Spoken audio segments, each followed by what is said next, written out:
Tentang amalan-amalan yang Allah Subhanahu wa taala berikan pahala 2 kali lipat. Jadi amalan ini kalau diamalkan maka pahalanya 2 kali lipat.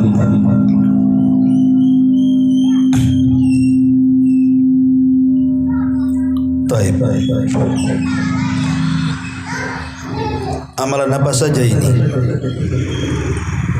yang kalau kita amalkan itu memiliki pahala 2 kali lipat ini? Ada beberapa hadis yang kita akan baca seputar amalan yang memiliki 2 pahala atau 2 kali lipat pahala ini. Hadis pertama, hadis ini dikeluarkan oleh Imam Al-Bukhari dan Muslim dari hadis Abi Burdah dari Abi Musa Al-Ash'ari radhiyallahu anhu. Nabi sallallahu alaihi wasallam mengatakan salasatun yu'tuna ajrahum marrataini. Ada 3 kelompok yang akan mendapatkan pahala 2 kali lipat. Kata Nabi sallallahu alaihi wasallam, rajulun min ahlil kitab amana binabiyhi wa amana bi. Seorang laki-laki dari ahli kitab, maksudnya dia dulunya Yahudi ataupun Nasrani, kemudian beriman kepada nabinya dan beriman kepada diriku. Maksudnya sebelumnya kalau Nasrani beriman kepada nabinya berarti beriman kepada Nabi Isa. Kemudian setelah itu masuk Islam, beriman kepada nabinya, Nabi kita Muhammad sallallahu alaihi wasallam. Atau kalau dulunya Yahudi, beriman kepada Nabi Musa. Dan setelah masuk Islam beriman kepada Nabi kita Muhammad sallallahu alaihi wasallam. Maka ahli kitab yang masuk ke dalam Islam, yang sebelumnya beriman kepada Nabi yang mereka anut dalam agama mereka, setelah masuk Islam kemudian beriman kepada Nabi kita, maka dia akan mendapatkan 2 pahala. Kemudian yang kedua, wa rajulun mamluk adda haqqallahi wa haqqa mawali. Dan seorang budak yang menunaikan hak Allah Subhanahu wa taala dan juga tugas tuannya. Jadi walaupun dia budak, dia tetap melaksanakan hak kepada Allah Azza wa Jalla dan juga hak kepada tuannya, maka dia mendapatkan 2 pahala. Dan itu terjadi, saya contohkan di zaman Abdullah ibn Mubarak. Jadi zaman Abdullah ibn Mubarak itu kan ulama dunia, dia orang kaya, tapi juga seorang ulama. Bahkan dengan kekayaannya dia bisa menggaji ulama-ulama yang lainnya.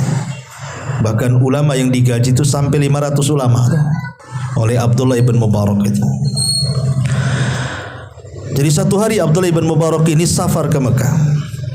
Ya, dalam rangka melaksanakan haji sekaligus juga berniaga, karena dia seorang peniaga ulung.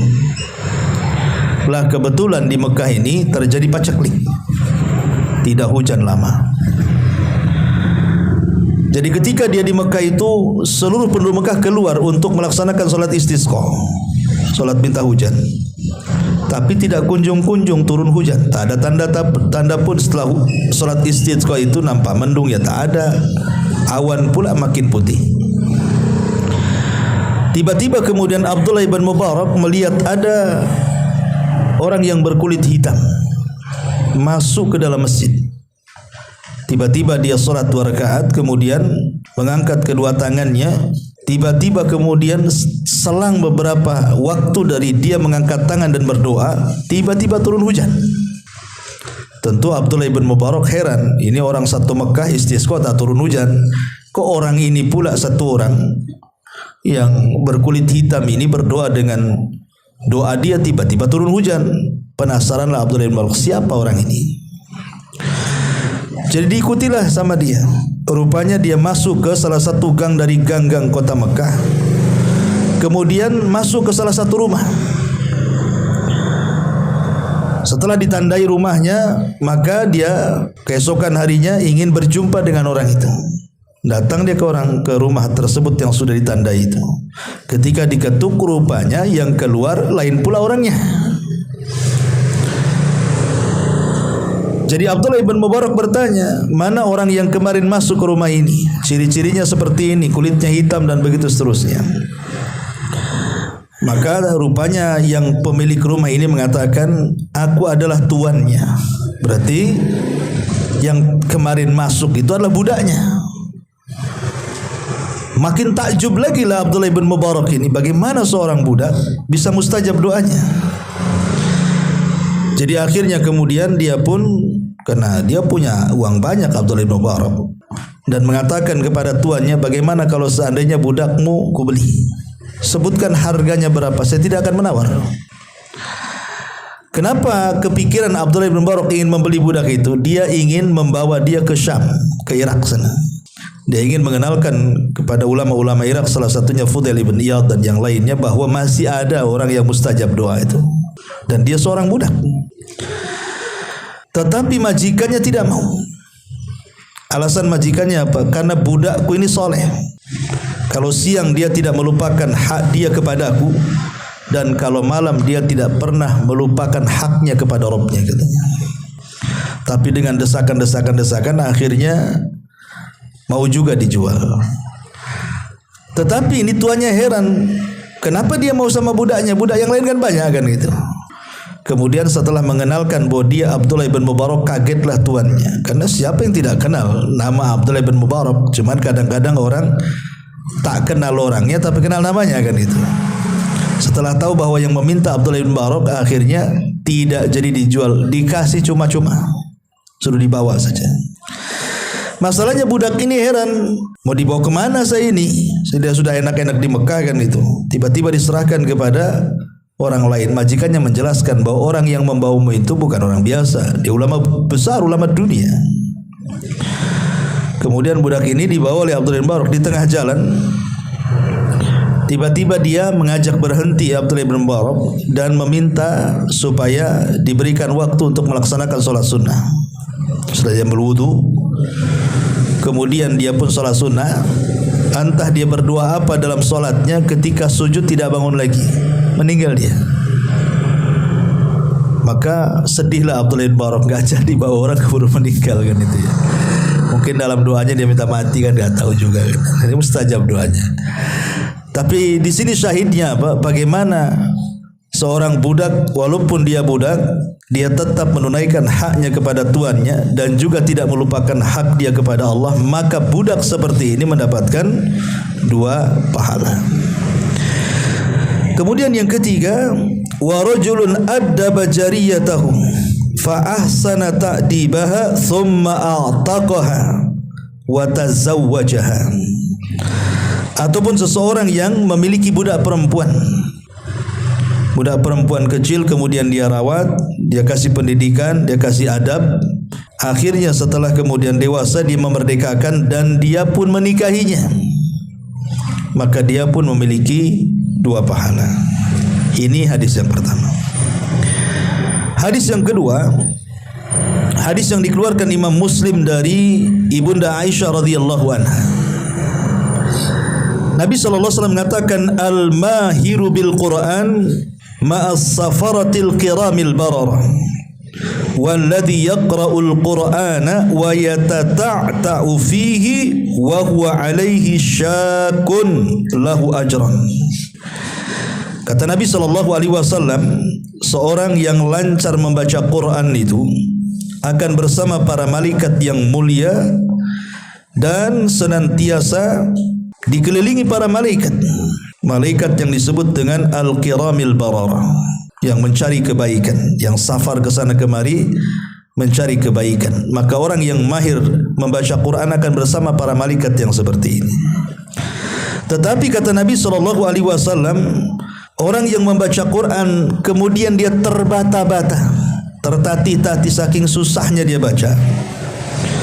Kata Nabi SAW, lahu ajran, tetap dia dapat 2 pahala. Jadi orang yang membaca Quran mungkin dia baru belajar Iqra gitu ya. Kemudian mulai merambah dia membaca Quran, agak sulit gitu ya. Lah ketika dia tertatih-tatih terbata-bata karena sulitnya dia mengejah Quran itu, maka Rasul mengatakan orang yang seperti ini tetap dapat 2 pahala. Pahala membaca dan pahala terbata-batanya itu.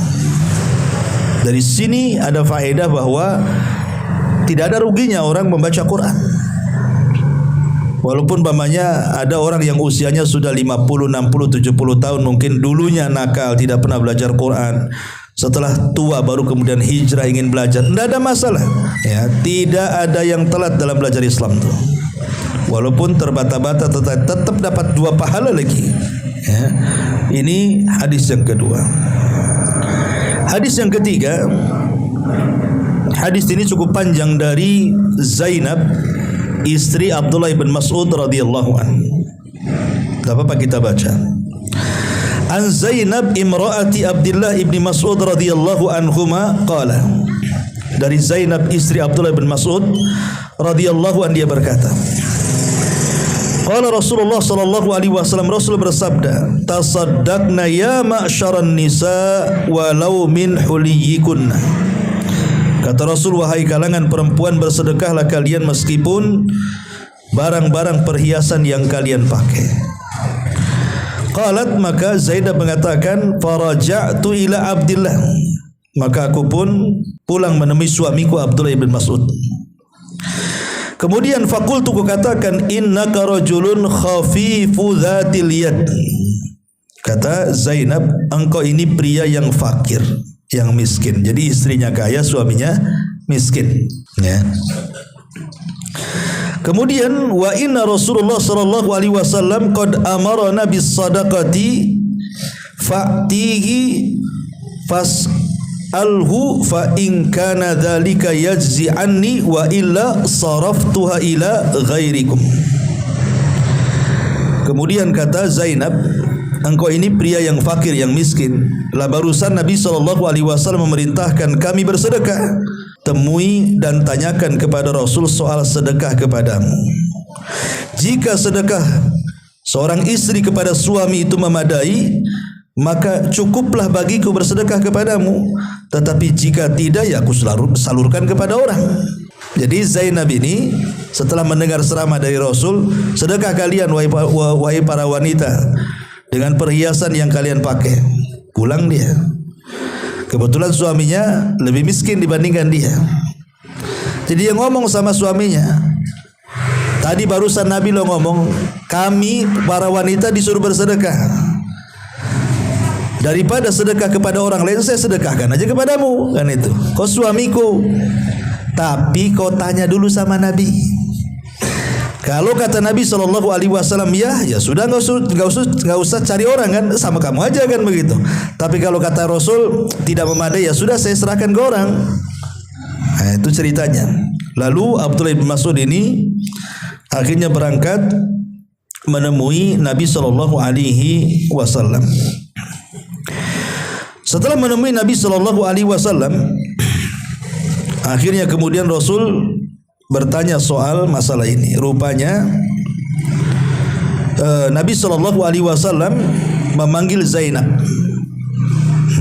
soal tadi dan mengatakan, qala imra'atu Abdillah faqala lahu Rasulullah sallallahu alaihi wasallam lahuma ajrani, ajrul qarabati wa ajrus sadaqati.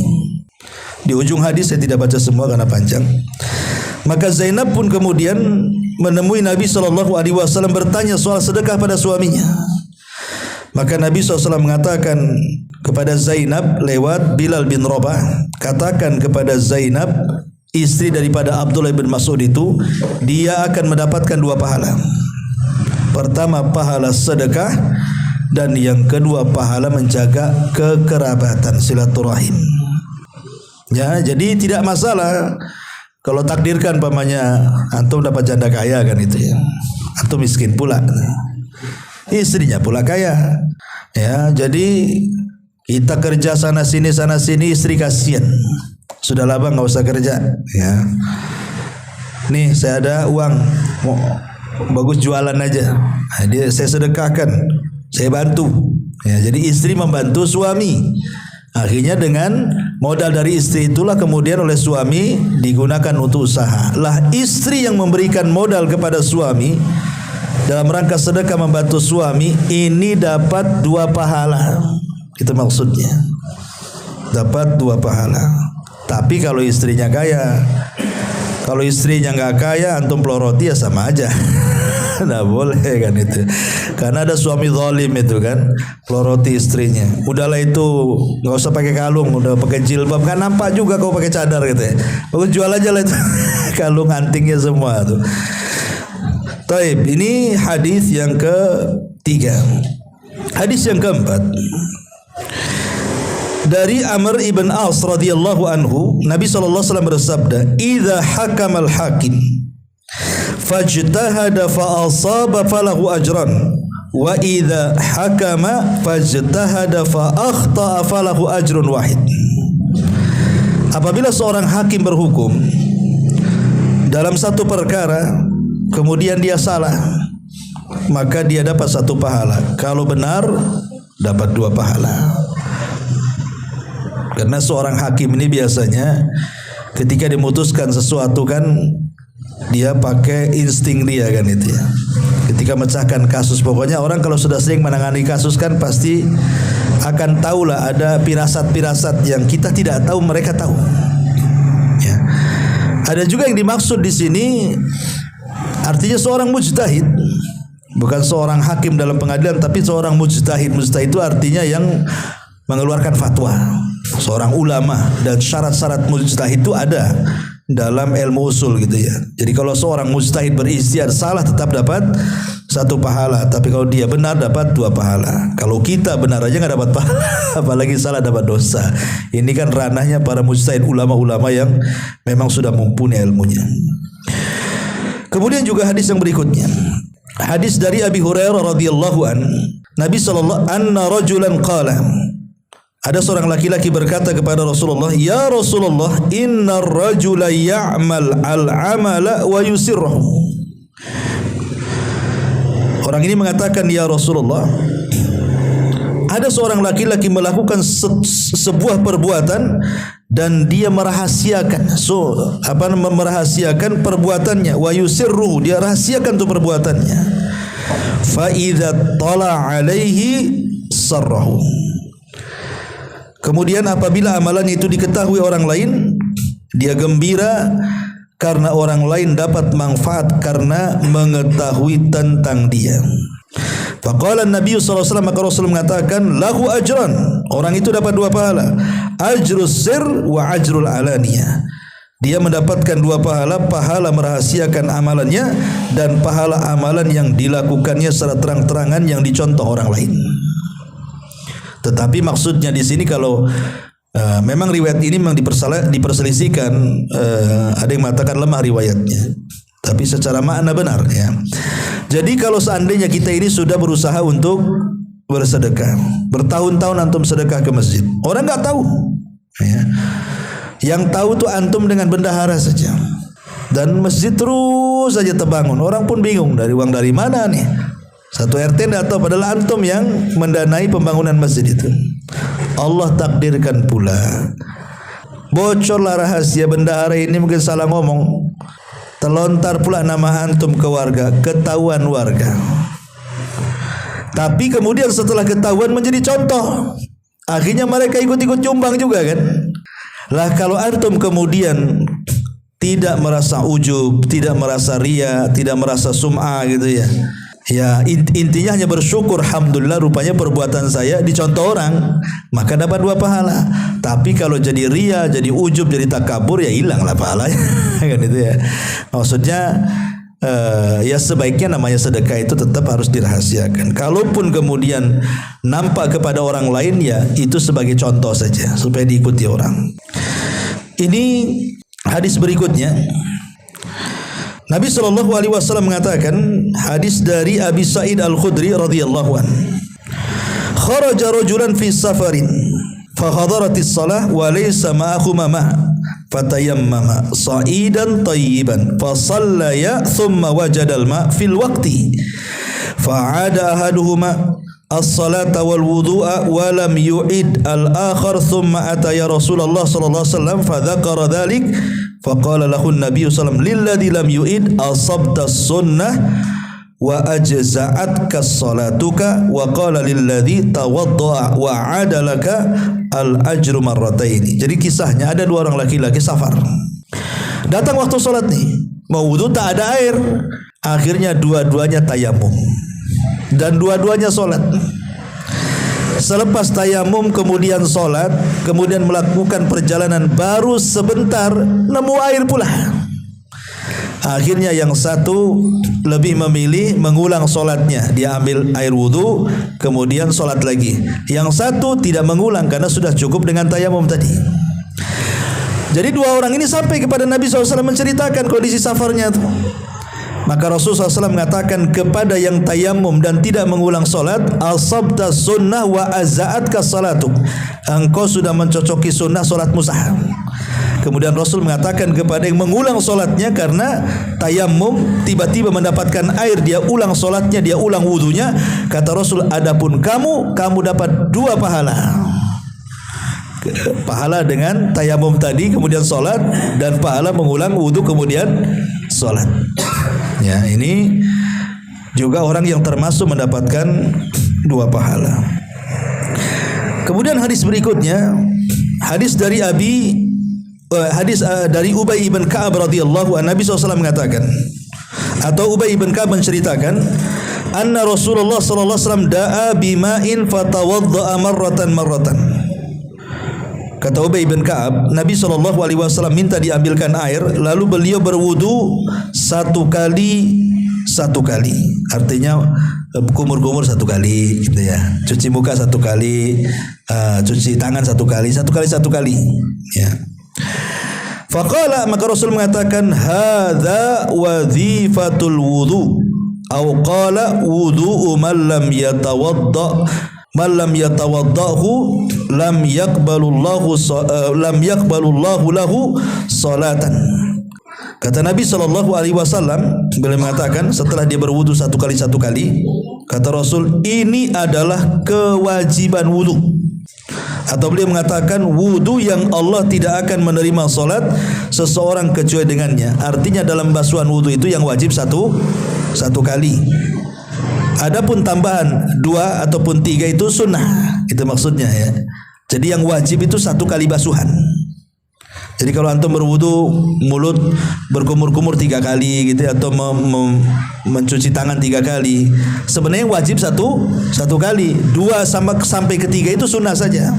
Makanya Rasul mengatakan hadza wazifatul wudu, kata Rasul, inilah yang wajib dari wudu. Kemudian Nabi SAW wudu lagi. Kemudian Rasul berwudu marrataini, 2 kali basuhan.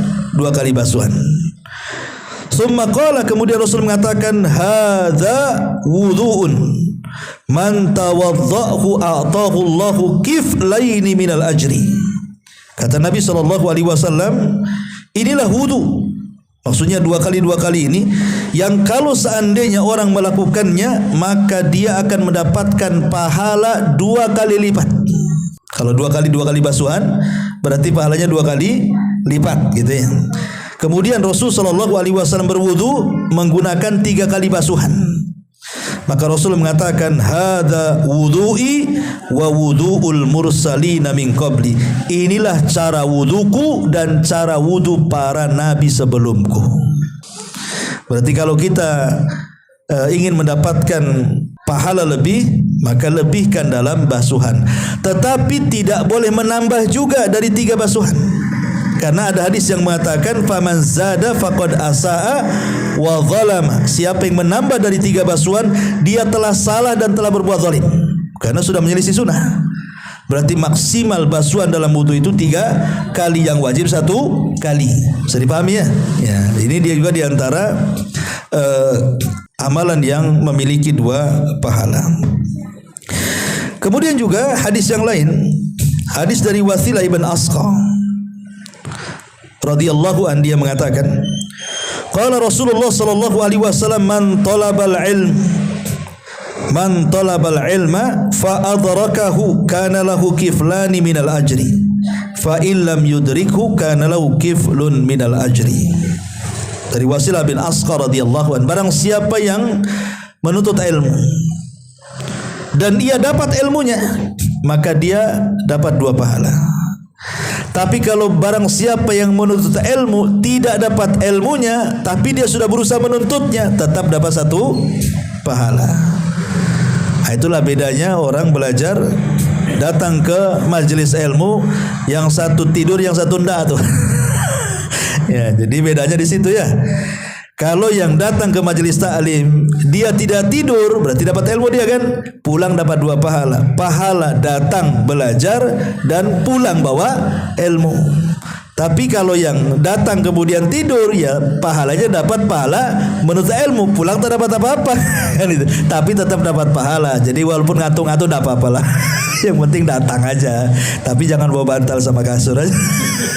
Itu pindah rumah. Ya. Jadi intinya bahwa siapa yang menuntut ilmu dapat pula dia, dapat dua pahala. Berarti pahala menuntut dan pahala ilmunya kan ya.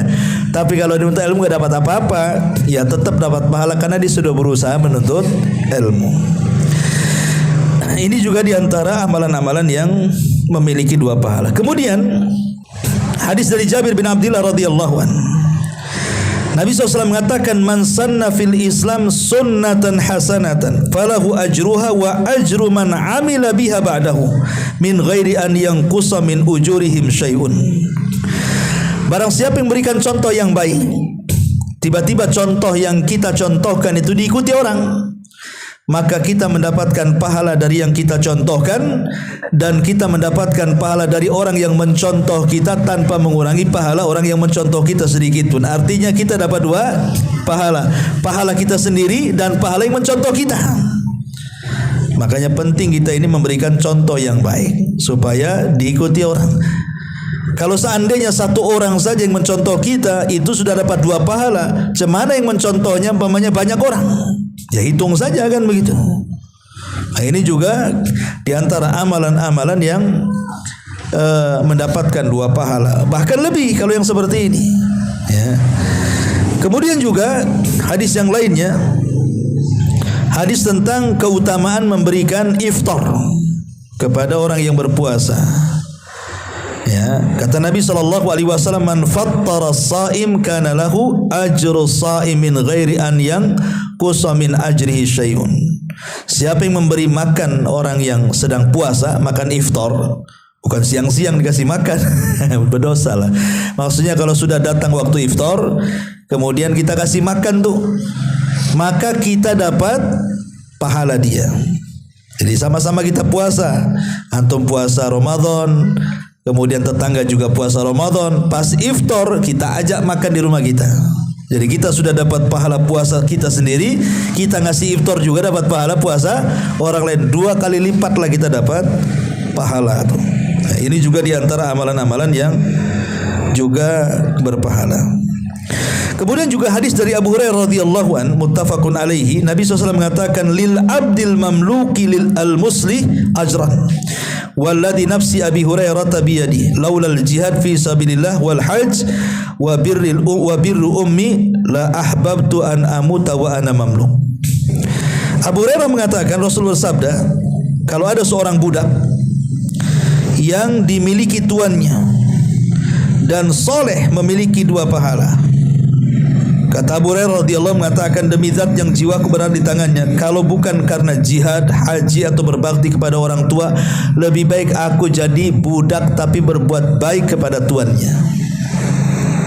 Dan berbuat baik kepada tuannya, arti melaksanakan hak tuannya dan juga melaksanakan hak Allah Azza wa Jalla sebagaimana penjelasan yang pertama tadi.